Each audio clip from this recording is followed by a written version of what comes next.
Hello friends, welcome to favourite channel the studious. मैं अंकित आपका फिर से स्वागत करता हूँ।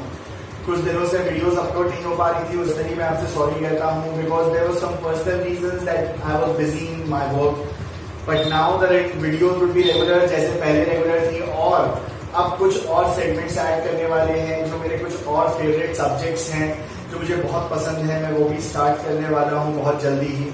होपफुली कल से ही हम लोग उसकी भी वीडियो स्टार्ट कर देंगे। आज हम लोग कंटिन्यू करेंगे अपना टॉपिक जो हम लोगों ने पहले छोड़ा हुआ था, जो था एडमिशन ऑफ अ पार्टनर। मैंने रिवैल्यूएशन अकाउंट आपको बताया था। एडमिशन ऑफ अ पार्टनर का टॉपिक हमने स्टार्ट किया था, जिसमें हम लोगों ने डिस्कस किया था कि एडमिशन ऑफ अ पार्टनर क्या होता है, उसमें एडमिशन के क्या क्या केसेस होते हैं, प्लस रिवैल्यूएशन अकाउंट क्या होता है। आज हम लोग उसमें एक कंप्लीट क्वेश्चन करेंगे जिसमें हम लोग डिस्कस करेंगे कि रिवैल्यूएशन अकाउंट को कैसे बनाना चाहिए। उसके बाद और भी नेसेसरी अकाउंट्स जो हमारे एडमिशन ऑफ अ पार्टनर में बनते हैं, जिसमें 3 अकाउंट बनेंगे। एक होगा रिवैल्यूएशन अकाउंट, एक होगा आपका पार्टनर्स कैपिटल अकाउंट और थर्ड होगा आपका the balance sheet. I hope अभी तक आपने चैनल सब्सक्राइब कर लिया होगा। जिन्होंने चैनल अभी तक सब्सक्राइब नहीं किया है जल्दी से सब्सक्राइब कर लीजिए, चैनल को शेयर करिए और लाइक बटन दबाना ना भूलिए। साथ ही साथ बेल नोटिफिकेशन दबा दीजिए जिससे कि आपको सारे वीडियोस के लेटेस्ट नोटिफिकेशन मिल सके। चलिए आज का टॉपिक शुरू करते हैं। आज जो क्वेश्चन है बेसिकली मैंने बोर्ड पे लिखा हुआ है, मैं अभी इसकी पिक भी अटैच कर दूंगा इसके साथ। बेसिकली क्वेश्चन क्या है, पहले क्वेश्चन आपको बता देता हूं पढ़कर, नोट कर लीजिए पॉज करके, चाहे तो आप पिक के फॉर्म में जो मैं अटैच करूंगा उससे भी नोट कर सकते हैं। वो पिक आपको एकदम लास्ट में वीडियो में मिल जाएगी और अभी चाहे तो आप इसको यहाँ से पॉज करके नोट कर सकते हैं। देखिए क्वेश्चन क्या है, बेसिकली PQR जो है वो पार्टनर्स हैं एक फर्म में जो शेयर कर रहे हैं profit and losses in the ratio 2:1:1 और इन्होंने एडमिट किया है S को पार्टनरशिप में with 1/5 share. 1/5 share in the profits में एडजस्ट किया हुआ है इन्होंने। और जो S है कुछ फॉलोइंग टर्म्स एंड कंडीशंस के साथ आ रहा है, जिनमें से मेन है कि S अपना कैपिटल ला रहा है 2 लाख रुपीज का, गुडविल ला रहा है 50,000 रुपीज की, और कुछ चीजें आपकी वैल्यू अप्रिशिएट हो रही है और कुछ चीजें की वैल्यू डिप्रिशिएट हो रही है। तो डिप्रिशिएशन के लिए मैंने DEP डॉट लिखा हुआ है और ये है आपकी balance sheet. Basically you can pause and note it down and then will be starting with the revaluation account. और फिर हम लोग स्टार्ट करते हैं रिवैल्यूएशन अकाउंट के बारे में। मैंने आपको बताया रिवैल्यूएशन अकाउंट एक तरह का नॉमिनल अकाउंट होता है जहां पर आपको क्या बनाना है, सारी की सारी चीजें जो हमारे पार्टनरशिप को रिकंस्टिट्यूट करते समय चेंजेस हो रहे हैं। देखिए जैसा आपने नोट किया होगा तो क्वेश्चन में देखा होगा क्या लिखा हुआ था कि that furniture and stock were to be depreciated by 5% and building was to be appreciated by 10%। यही दिया हुआ था। चलिए अब हम लोग क्या करेंगे, सबसे पहले क्या करें, डेप्रिशिएट करें। डेप्रिशिएट करने का मतलब क्या है, वैल्यू घटेगी। तो जब भी कभी एक्सपेंस एंड लॉसेस डेबिटेड आपने पढ़ा हुआ है तो सबसे पहले क्या लिखेंगे, टू स्टॉक। स्टॉक की वैल्यू देखिए, याद करिए बैलेंस शीट में कितनी थी, 1 लाख रुपीज। 1 लाख रुपीज का 5% यानी कि 5,000 रुपीज। ये हो जाएगा स्टॉक पे value 5,000 rupees. To furniture, furniture में भी डेप्रिसिएशन हो रहा है। फर्नीचर की वैल्यू देखिए कितनी थी, 50,000 रुपीज। तो 50,000 का 5% यानी कि 2,500 रुपीज। तो ये हो गया आपका फर्नीचर। अब देखिए सेकंड जो इसके बाद दिया हुआ था वो दिया था कि that the building has to be appreciated by 10% या there was a increase in the value of building. Increase मतलब एप्रिसिएशन होता है when the value of a building increases. जब कभी बिल्डिंग की वैल्यू बढ़ जाए, इंक्रीज हो जाए, तो याद रखिएगा तो इंक्रीज जब भी होगी तो आपको क्या करना है, उसको बढ़ाना है। और जब भी कोई चीज बढ़ेगी फॉर्म में तो वो बाय साइड पे जाती है और हमें क्या लिखना पड़ेगा, बाय बिल्डिंग 10% से बढ़ गई बिल्डिंग, 3 लाख रुपीज की थी तो 30,000 रुपीज। करेक्ट। अब देखिए और कोई एडजस्टमेंट तो था नहीं। अब जो भी एडजस्टमेंट होना है वो पार्टनर्स कैपिटल अकाउंट में होगा। तो ये चीज याद रखिएगा कि यहाँ पर इतनी चीजें आपको क्लियर होनी चाहिए। साथ ही साथ अब याद रखिए PQR, देखिए वर्किंग नोट आपको हमेशा बनाना है। वर्किंग नोट क्वेश्चन में should be there. If working note is not there, अगर आपका वर्किंग नोट नहीं है तो मार्क्स कटते हैं, और वर्किंग नोट है तो आपको कुछ ना कुछ एडेड एडवांटेज जरूर मिलता है। तो ध्यान रखिएगा P, Q और R यानी P:Q:R किस रेशियो में थे, 2:1:1। तो हमने इस रेशियो को लिख दिया इनके 2:1:1 जिससे कि आपको याद रहे।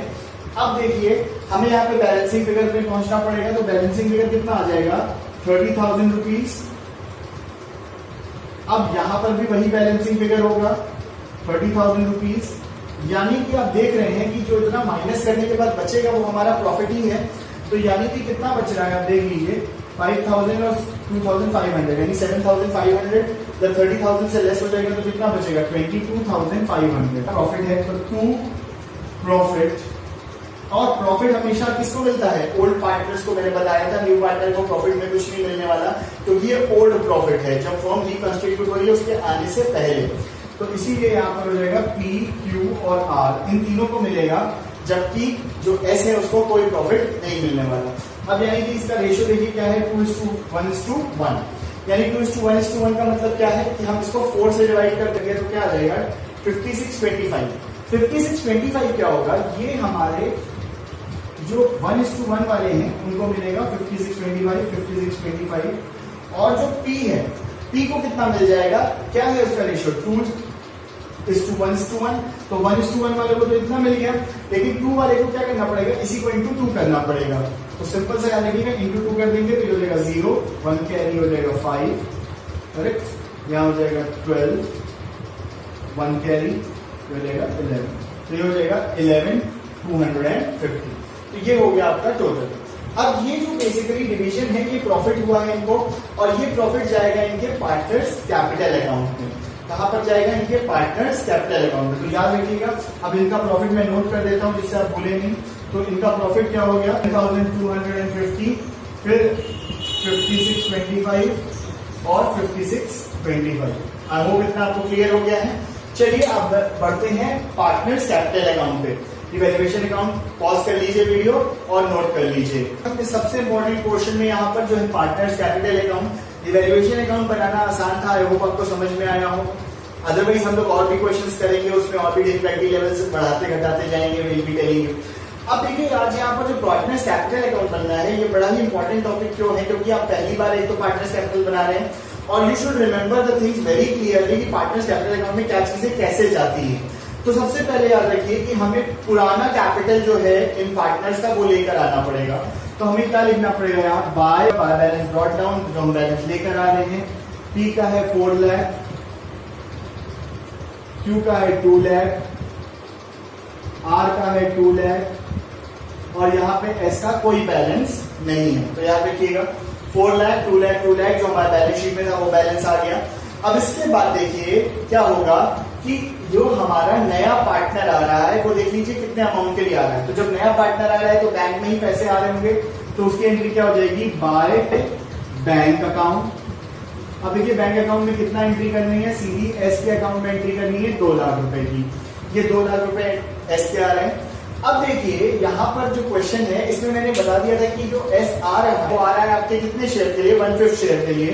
तो एस का शेयर कितना है, 1/5 इन प्रॉफिट। तो 1/5 इन प्रॉफिट का मतलब क्या हो गया, अभी तक देखिए क्या चल रहा था, 2:1:1, करेक्ट।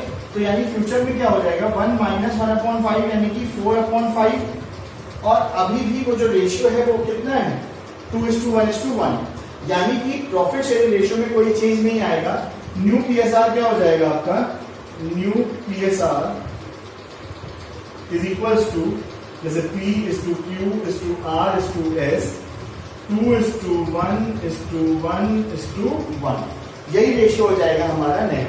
अब यहाँ पर यानी कि सैक्रिफाइसिंग रेशियो क्या हुआ, देखिए जब कभी कोई भी रेशियो में चेंज नहीं आता, सेम रेशियो रह जाता है। तो मैंने आपको बताया था कि सैक्रिफाइसिंग रेशियो वाली वीडियो आपको याद हो, नहीं याद है तो आई बटन पे लिंक दिया हुआ है, सारी प्लेलिस्ट एडेड है उसमें, तो जल्दी से जाकर उसे देख लीजिए। वहां पर भी मैंने बताया था कि जब भी कभी आपका कोई भी पार्टनरशिप में प्रॉफिट शेयरिंग रेशियो चेंज नहीं हो रहा नया पार्टनर आने से, तो जो सैक्रिफाइसिंग रेशियो होता है वो सेम होता है। यानी सैक्रिफाइसिंग रेशियो क्या हो जाएगा, 2:1:1।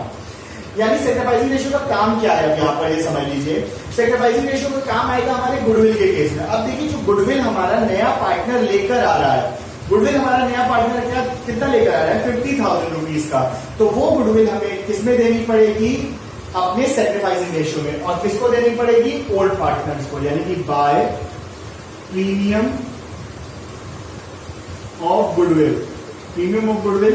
ठीक 50,000 था, 50,000 को 4 से डिवाइड कर दीजिए, कितना आ जाएगा, 12,500 रुपीज।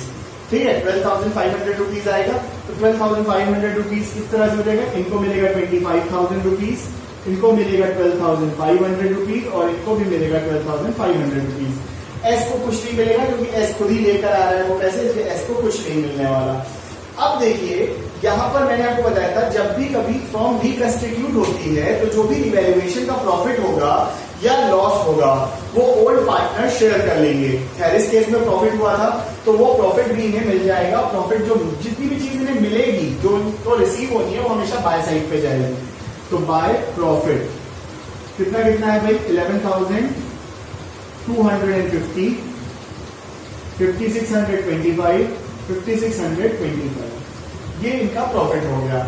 अब देखिए मैंने आपको बताया था बैलेंस शीट का केस भी अगर आपको याद हो तो बैलेंस शीट के केस में मैंने बताया था जितने भी एक्यूमुलेटेड प्रॉफिट्स हैं या एक्यूमुलेटेड लॉसेस हैं वो भी डिस्ट्रीब्यूट हो जाते हैं और जो भी पार्टनर आता है वो क्लीन स्लेट के साथ आता है। यानी कि जो भी पार्टनर आ रहा है उसको क्लीन स्लेट के साथ लाने के लिए हमें एक बहुत इंपॉर्टेंट काम करना पड़ेगा।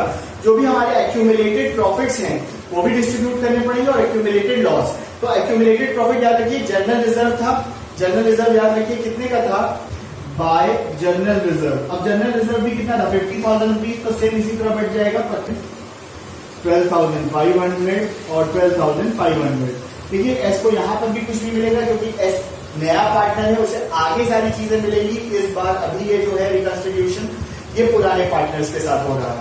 अब देखिए यहाँ पर एक एक्यूमुलेटेड लॉस भी था पीएनएल अकाउंट हमने लिखा हुआ था बैलेंस शीट में। ध्यान दीजिए अगर आप पीएनएल अकाउंट यानी प्रॉफिट एंड लॉस अकाउंट है, अगर कोई भी पीएनएल अकाउंट आपका एसेट साइड पर होता है यानी कि वो क्या होता है याद रखिएगा बहुत इंपॉर्टेंट, वो हमारे लिए क्या होता है बिल्कुल correct accumulated loss. Accumulated loss कहाँ जाएगा हमेशा टू साइड में, टू पीएनएल अकाउंट। अब पीएनएल अकाउंट में देखिए कितना था 2 लाख रुपीज वैल्यू थी। अब 2 लाख को 4 से डिवाइड करेंगे तो कितना आएगा 50,000। तो यानी कि पी को देना पड़ेगा 1 लाख रुपीज, क्यू को देना पड़ेगा 50,000 और आर को भी देना पड़ेगा 50,000 और यहाँ पे भी एस का कोई चेंज नहीं आएगा। हमें क्या करना है अब हमें अकाउंट को बैलेंस कर लेना है। अकाउंट को बैलेंस करने के लिए हमने टोटल कर लिया। देखिए टोटल कितना हो जाएगा 4,61,000, फिर ये 2,30,625, ये 2,30,625 और 2 लाख रुपीज। यही बैलेंस यहाँ पर आ जाएगा। अब हमको क्या करना है इस अमाउंट से सब्सट्रैक्ट कर देना है तो हमें क्या मिल जाएगा फाइनल बैलेंस जो बैलेंस शीट में लेके जाना है यानी कि टू बैलेंस क्रेडिटेड डाउन। मैं लिख देता हूँ अमाउंट हो जाएगा सबसे पहले पी के केस में 3,61,250 और यहाँ पर क्यू के केस में इट वुड बी 1,80,625। आर का भी केस सेम ही रहेगा 1,80,625 और एस के केस में 2 लाख रुपीज क्योंकि एस तो क्लीन स्लेट के साथ आया था तो एस को ना पैसे देने हैं ना उसको पैसे लेने हैं। तो बेसिकली जितना भी पैसे उसके थे 2 लाख रुपीज जो बैंक में आए थे वो उसके पास रह जाएंगे। तो ये बैलेंस जो आ गया यही हमें कहाँ लेकर जाना है अपनी बैलेंस शीट में। चलिए इसको नोट कर देते हैं और बैलेंस शीट की तरफ चलते हैं। स्टूडेंट्स अब आ गए हम लोग सबसे इंपॉर्टेंट टॉपिक पे अपने जो हमारा फाइनल टॉपिक है आज के लिए जो है आपका बैलेंस शीट से रिलेटेड। आप जानते हैं बैलेंस शीट का इशू बहुत आपके लिए इंपॉर्टेंट होता है क्योंकि बैलेंस शीट अगर मैच कर गई है लगभग ठीक किया होगा 99.9% आपने क्वेश्चन ठीक किया होगा। अगर आपकी बैलेंस शीट नहीं मैच करती यानी कि बाबा कुछ तो प्रॉब्लम है। चलिए जल्दी से बैलेंस शीट को मैच कर लेते हैं। सबसे पहले देखिए क्या था कैश एट बैंक। अब देखिए कैश एट बैंक का कॉलम जो था वो था 3,50,000 लेकिन 3,50,000 में आपको मैंने क्या बताया था कि बैंक में किसका पैसा आया होगा एस का उसका पैसा यानी कैपिटल एंड गुडविल यानी दोनों ऐड कर दे तो कितना हो जाएगा। देखिए मैं आपके लिए समरी बना दे रहा हूँ 3,50,000 प्लस 2,50,000 यही पैसा तो लेकर आ रहा है ना एस 2 लाख उसके कैपिटल को 50,000 गुडविल के यानी 6 लाख रुपीज करेक्ट। अब जो नेक्स्ट अमाउंट था वो आपका देखिए मैंने बताया था स्टॉक की वैल्यू क्या हो रही थी डेप्रिशिएट हो रही थी 5। आपको क्या लिखना है 1 लाख में से 5,000 लेस कर देना है। याद रखिएगा जो भी रिवैल्यूएशन और कैपिटल का एडजस्टेड फिगर होगा सारे फिगर्स वही आएंगे। कोई भी फिगर आपका ओल्ड वाला नहीं रहेगा अदरवाइज आपको क्या होगा दिक्कत होगा कि अगर उसमें कोई चेंजेस नहीं आए तब तो ओल्ड होगा अदरवाइज क्या होगा आपको नए फिगर्स लिखने पड़ेंगे। फर्नीचर में मैंने बताया 50% डेप्रिसिएशन लगा था 2,500 लेस कर दिया आपने तो कितना हो गया 47,500। अब इसके बाद नेक्स्ट हो गया स्टॉक हो गया फर्नीचर हो गया। अब इसके बाद हम लोग नेक्स्ट बहुत ही इंपॉर्टेंट करने वाले हैं काम फर्नीचर और स्टॉक के बाद वो है आपका बिल्डिंग। बिल्डिंग देखिए कितनी थी, बिल्डिंग में एप्रिसिएशन हुआ था अगर आपको याद हो 3,30,000 रुपीज, करेक्ट। अब देखिए यहाँ पर प्रॉफिट एंड लॉस एक अकाउंट बना हुआ था जो हम लोग ने एसेट पे लिखा हुआ था, अब वो यहाँ पर नहीं आएगा। क्यों? क्योंकि प्रॉफिट एंड लॉस अकाउंट जो है वो हमने राइट ऑफ कर दिया कहाँ पे, यस, पार्टनर्स कैपिटल अकाउंट, तो वो नहीं आएगा। चलिए टोटल अभी बाद में करते हैं, पहले लायबिलिटी साइड पे लिख लेते हैं। लायबिलिटी साइड पे सबसे पहले हमें क्या लिखना है, कैपिटल। कैपिटल देखिए PQRS, पी का देखिए कैपिटल कितना है 3,61,250, 1,80,625, 1,80,625, और जो हमारे एस है उसका कैपिटल कितना है 2 लाख रुपीज, क्योंकि उसमें कोई चेंज नहीं हुआ है। ठीक, यही हमारा कैपिटल होगा। और हमारा क्रेडिटर, देखिए क्रेडिटर्स रहेगा क्योंकि जनरल रिजर्व तो क्या हुआ था, बढ़ गया था, तो क्रेडिटर्स की वैल्यू क्या थी 1,50,000। अब क्रेडिटर्स में कोई छेड़छाड़ नहीं हुआ था, उसमें कोई चेंज नहीं आया था, तो उसकी वैल्यू में कोई चेंज नहीं होगा। अब सबका टोटल कर लेते हैं, फिर चलिए चेक करते हैं। टोटल करके आया हमारा 9,22,500 रुपीज, इसमें हमने 1,50,000 रुपीज ऐड किए तो कितना हो गया 10,72,700। सेम इसी तरह से एसेट का बैलेंस करने पे भी 10,72,500 बैलेंस आपका मैच कर गया, यानी आपका एक परफेक्ट बैलेंस आ गया है जहां पर कोई चेंज नहीं होगा। And this answer is perfectly correct. I hope आज का वीडियो आपको पसंद आएगा और ये क्वेश्चन देखकर आप बहुत कुछ सीखेंगे। क्वेश्चन शुरू से लेकर लास्ट तक पूरा देखें, तभी आपको अच्छे से समझ में आएगा। और पॉज करके जहां पे भी नोट करने में दिक्कत है जल्दी से नोट कर लीजिए। अब देखिए एग्जाम पॉइंट ऑफ व्यू से ये बहुत इंपॉर्टेंट पोर्शन है, इसीलिए इसमें डिटेल वीडियोस बना रहे हैं। इसमें भी कई चेंजेस होते हैं, जैसे आज मैंने एक सिंपल क्वेश्चन का वीडियो बनाया, अभी मैं इसमें change in profit sharing ratios कैसे होते हैं, जब आपका पार्टनर्स कैपिटल चेंज होता है according to the new partner, plus जब हमारा कैपिटल रेशियोज चेंज होते हैं, गुडविल के अलग अलग treatments, all this will be showing practical question. इसको लैबोरेटेड फॉर्म में 2-4 क्वेश्चन 5 क्वेश्चन करेंगे इसके पार्ट बाय पार्ट। और ये question exam point of view से बहुत इंपॉर्टेंट है और एग्जाम में पूछे जाता है, तो इसको जरूर अच्छे से करें। आई होप आज का वीडियो आपको अच्छा लगा, आज का सेशन अच्छा था। जल्दी से वीडियो को लाइक कर दीजिए, चैनल को सब्सक्राइब कर चुके होंगे तो बहुत अच्छी बात है, जो लोग नए आए हैं जल्दी से सब्सक्राइब कर लीजिए, इसको शेयर करिए अपने दोस्तों के साथ, और साथ ही साथ बेल नोटिफिकेशन बेल आइकन दबाना ना भूलें, जिससे कि आपको सारी नोटिफिकेशन जल्दी से जल्दी मिल सके। अपना ख्याल रखें, फिट रहें और देश का भी ख्याल रखें। जय हिंद, वंदे मातरम।